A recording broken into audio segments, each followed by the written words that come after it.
Sir உலகம் முழுவதும் பார்த்தீங்கன்னா டாப் பீரியடில் நம்பர் 1 டிசீஸில் டயபெட்டிக் இருக்குது. அதில் மேக்ஸிமம் எல்லாமே அலோபதி தான் பேஸ் பண்ணி இப்போதைக்கு ட்ரீட்மெண்ட் எடுத்துக்கிட்டு இருக்கிறாங்க.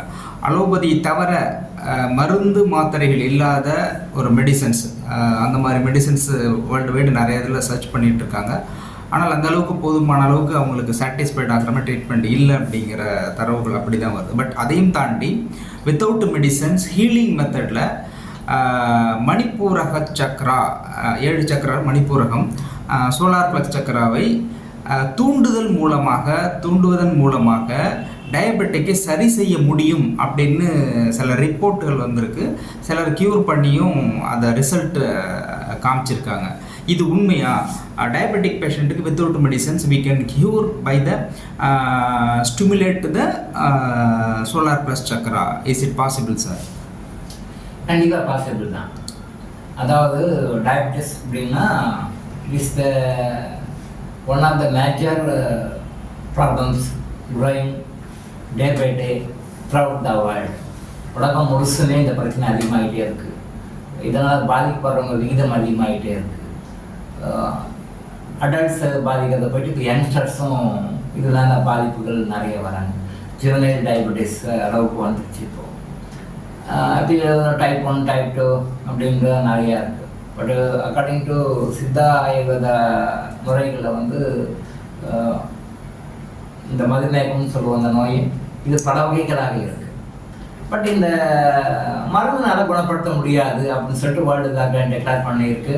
அதை குணப்படுத்தலன்னு சொன்னால் அது பெரிய குற்றம், அது அஃபென்ஸ், இந்த மாதிரி எல்லா நாடுகளும் சட்டத்தை வச்சுட்டு இருக்காங்க, அறியாமைகளை வச்சுருக்காங்க. வேர்ல்டு ஆர்கனைசேஷனும் சரி, மக்களுக்கும் சரி சரியான புரிதல் இல்லை. அதனால் அறியாமையில் அது குணப்படுத்த முடியாது வியாதின்னு வச்சுருக்காங்க. அது குணப்படுத்த முடியும், மருந்துகள் இல்லாமல் அதை சரிப்படுத்த முடியும், அதிலிருந்து நிவாரணம் தர முடியும். இந்த மாதிரி குணப்படுத்துகிறேன் அப்படின்னு சொல்லி சொன்னதுனால பதஞ்சலி யோகா சென்டரை வந்து ஒரு 6 மந்த்து முன்னாடி நிறைய பிரச்சனை பண்ணி குணப்படுத்துகிறேன்னு சொல்லிட்டாங்க அப்படின்னு சொல்லிட்டு அவங்க மேலே கேஸை போட்டு அவங்க அதை மன்னிப்பு கேட்டு அது இப்போ சுப்ரீம் கோர்ட் மூலமாக நிறைய விஷயங்கள்லாம் வந்து ஆங்கில முறை மருத்துவம் என்ன சொல்லுதோ அதுதான் வேத வாக்கு அப்படின்னு சொல்லிட்டு எல்லா மக்களும் நினைக்கிறாங்க, எல்லா அரசுகளும் நினைக்கிறாங்க. அது மக்களுடைய பேட் டைம், அது அப்படி நினைக்கிறாங்க. Right, okay, whatever maybe. குணப்படுத்துகிறேன் அப்படின்னு சொல்லி சொன்னால் அது criminal offence according to the governments of today. ஆனால் இதுலேருந்து நிவாரணம் பெற முடியுமா? 100% நிவாரணம் பெற முடியும். மருந்துகள் இன்றி குணமடைய முடியுமா? முடியும். இப்போ ரிவர்சிங் டயபெட்டிஸ்ன்றது இப்போ ஒரு ட்ரெண்டாக போயிட்டுருக்கு. எல்லாரும் நிறைய பேர் பண்ணிகிட்ருக்காங்க ரிவர்சிங் டயபெட்டிஸ். குணப்படுத்துகிற வேர்டு யூஸ் பண்ணாமல் மறைமுகமாக வெவ்வேறு வகையில் சொல்லிட்டு இருக்காங்க. ரிவர்சிங் டயபெட்டிஸ் வரவேற்கு தகுந்த ஒரு விஷயம் தான். நான் நிறைய வீடியோஸில் சொல்லியிருக்கேன், எக்ஸ்டர்னல் காரணம் வேறு, இன்டர்னல் காரணம் வேறு. இன்டர்னல் காரணம் காரணமானு சொல்லுவோம், எக்ஸ்டர்னல் காரணம் பேங்க்ரியாஸ் அஃபெக்ட் ஆகிடுச்சு, லிவர் அஃபெக்ட் ஆகிடுச்சு, இன்சுலின் ப்ரொடக்ஷன் இல்லை, இன்சுலின் ப்ரொடக்ஷன் ஆகுது ஆனால் உள்ளே அப்சார்ப் ஆக மாட்டேங்குது, இதெல்லாம் எக்ஸ்டர்னல் ரீசன்ஸ். பட் உள்ள இன்டர்னல் ரீசன்ஸையும் கர்மாவையும் அதுக்குண்டான பரிகாரங்களையும் நீங்கள் செய்யும் போது ஆட்டோமேட்டிக்காக வெந்தக்கிற ரீசன்லாம் சரியாகப்படும். இதுதான் வந்து நம்முடைய சித்தர்களும் மகான்களும் யோகிகளும் ஞான திருஷ்டியில் நிறைய விஷயங்களை கண்டுபிடிச்சி தெரிஞ்சு உங்களுக்கு பல நூல்கள் வாயிலாக சொல்லியிருக்காங்க. டாக்டருங்க சொல்ல அவங்கெல்லாம் சொன்னதை பெரியவங்க மகான்கள் யோகிகள் சித்தர்கள்லாம் வந்து இறைவன் கிட்ட வந்து தியானத்துலேருந்து வாங்கி சொன்ன விஷயங்களை நாம் உங்களுக்கு மக்கள் புரியுற மாதிரி சொல்கிறோம். அவ்வளோதான். சோலார் பிளக்ஸஸ் சக்கராவை சரி பண்ணால் டயபெட்டிஸ் சரி பண்ண முடியும், அதில் மாற்று கருத்து கிடையாது, அது தவறும் கிடையாது, கரெக்ட். ஆனால் சோலார் பிளக்ஸஸ் சரி பண்ணுவதால் மட்டுமே டயபெட்டிஸ் சரியாயிடுமானா கிடையாது. திருப்பி கொண்டா கட்சி லேப்ஸ் ஆகும். மற்ற சக்கரங்களையும் பார்க்கணும். மெயினாக டயபெட்டிஸ்ன்னு எடுத்துக்கிட்டிங்கன்னா சோலார் பிளக்ஸஸ் மட்டும் இல்லை, ஆக்ஞா சக்கரம், சோலார் ஆக்ஞா சக்கரம், அதையும் மூலாதாரம் சுவாதிஷ்டானம் இந்த சக்கரங்களையும் பாதிப்புகள் இருக்கும்.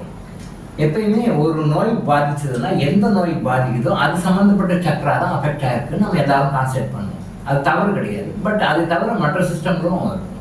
ஸோ டயபெட்டிஸ் வந்து விதவுட் மெடிசன் சக்ராஸை சரி பண்ணுறது மூலம், சக்ராஸை பேலன்ஸ் பண்ணுறது மூலம் கண்டிப்பாக 100க்கு 100 நிவாரணம் தர முடியும். கண்டிப்பாக அதுக்கு வெளியே வர முடியும், கண்டிப்பாக முடியும். பட் அதுக்கு நீங்கள் வந்து முயற்சிகள் எடுக்கணும்.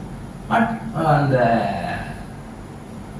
சதாப்த சக்ரா கூட ஆம்னா சக்ராவையும் ஸ்வாதிஷ்டான சக்ராவையும் மூலாதார சக்ராவையும் கொஞ்சம் பேலன்ஸ் பண்ணிக்க. ஏன்னா அதெல்லாம் கொஞ்சம் இம்பேலன்ஸ் ஆகிடும். இங்கே கரெக்டாச்சுன்னா அங்கே எல்லாமே மாறிடும். ஸோ அதையெல்லாம் சரி பண்ணிட்டீங்க.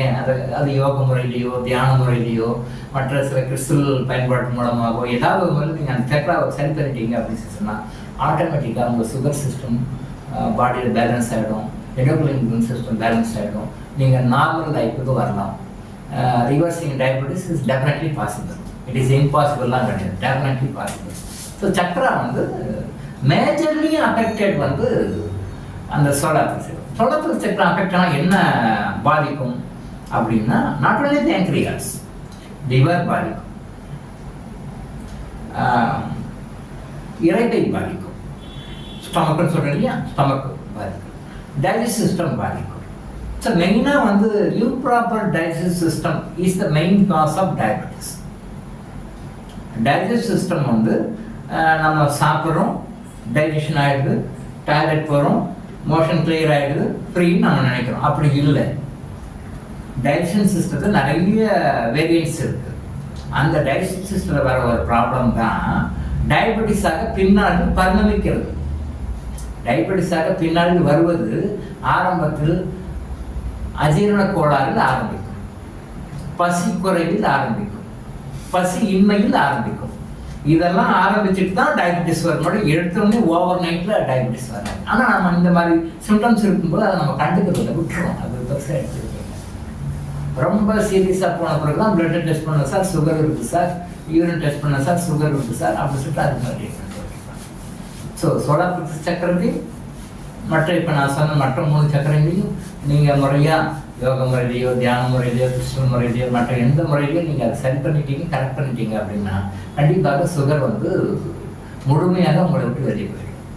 ஸோ லைஃப் லாங்காக கஷ்டப்படணும், ஹெரிடிட்ரியாக வரும், சப்பராகி தான் ஆகணும் அப்படின்றதெல்லாம் வந்து மிஸ்கன்செப்ஷன், மிக்ஸ் அப்படி சொல்லணும். ஒரு தவறான புரிதல்கள், தவறான கருத்துகள். ஸோ அந்த மாதிரி தவறான கருத்துக்கள், தவறான புரிதல் சொல்கிறவங்களை விட்டுட்டு அவாய்ட் பண்ணிவிட்டு இந்த மாதிரி பாசிட்டிவாக சொல்கிறவங்களுடைய விஷயத்தை எடுத்து அதை லைஃப்பில் கொண்டு அப்ளை பண்ணி சந்தோஷப்படுங்க. நெகட்டிவாகவும் சொல்லுவாங்க, பாசிட்டிவாகவும் சொல்லுவாங்க. இந்த உலகம் 2 நாள் ஆனது. நெகட்டிவ் இருக்கும், பாசிட்டிவ் இருக்கும். நீங்கள் ஏன் நெகட்டிவே பார்க்குறீங்க, நெகட்டிவ்கிட்ட போகிறீங்க? அதை விட்டுடுங்க, வேண்டாம். உங்களுக்கு என்ன வேணும்? ஆரோக்கியம் வேணும். சுகர் வந்து வெளில வரும், ஆரோக்கியமாக இருக்கும். சுகர் நல்லா அஃபெக்ட் ஆகக்கூடாது. நம்ம இருக்கிற வரைக்கும் நல்லபடியாக எல்லாத்தையும் நல்லா சாப்பிட்டு, நல்லா தூங்கி, நல்லா எழுந்து ஃப்ரெஷ்ஷாக இருக்கும், நல்லா இருக்கும். இறக்கும்போது நல்லா கஷ்டப்படாமல், நாமளும் கஷ்டப்படாமல், யாருக்கும் கஷ்டம் கொடுக்காம நேச்சுரலாக எந்த சுகமாக இறக்கணும். சரிதான். டயபெட்டிஸில் இருக்கிறவங்க எப்படி இறக்குறாங்க பாருங்க, அவஸ்தப்படுவாங்க. கையெடு, காலெடு, கையை விட்டு காலை விட்டு மூமெண்ட் பண்ண முடியல. இதெல்லாம் ரொம்ப கொடுமையான விஷயம் தானே. ஸோ இதெல்லாம் தாராளமாக மருந்து இல்லாத மருத்துவத்தின் மூலம் இதையெல்லாம் சரி பண்ண முடியும். 100% பாசிட்டிவ் தான். ஸோ இதை புரிந்து கொண்டு உங்களுடைய வாழ்க்கையில் பயன்படுத்தி ஆரோக்கியமாக வாழுங்க. டாக்டர் இளங்கோ ஐஸ் ஹாஸ்பிட்டல் வழங்கும் விழிப்புணர்வு. தொடர்ந்து இது மாதிரி பல அவேர்னஸ் வீடியோக்களை பார்க்க நம்ம சேனலை சப்ஸ்கிரைப் பண்ணிட்டு பெல் பட்டனை ப்ரெஸ் பண்ணுங்க.